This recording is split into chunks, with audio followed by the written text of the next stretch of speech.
এবার rickshaw van easy bike চালক সংগ্রাম পরিষদের 7 দফা দাবিতে জাতীয় প্রেস ক্লাবের সামনে সমাবেশ করেছে রিক্সা, ব্যাটারি চালিত রিক্সা, ভ্যান ও ইজি বাইক চালক সংগ্রাম পরিষদ। সমাবেশ থেকে 7 দফা দাবি তুলে ধরা হয়। শনিবার 23 নভেম্বর সকালে জাতীয় প্রেস ক্লাবের সামনে এই সমাবেশ করে সংগ্রাম পরিষদের নেতাকর্মীরা।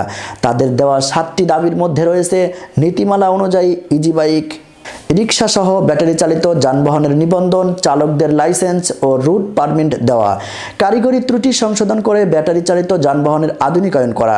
এছাড়াও ছাত্র শ্রমিক জনতার গণ অভ্যুত্থানে ব্যাটারি চালিত ইজি বাইক ও রিক্সা সহ নিহত ও আহত সব শ্রমিকের ক্ষতিপূরণ নিশ্চিত করার দাবিও জানিয়েছেন তারা।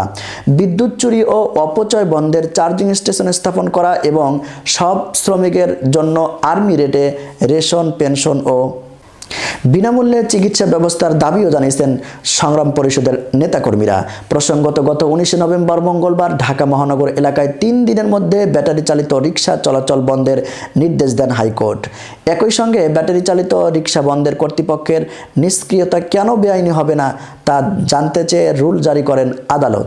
এরপর থেকেই ঢাকায় বিভিন্ন এলাকায় আন্দোলন চালাচ্ছেন ব্যাটারি চালিত রিক্সা চালকরা।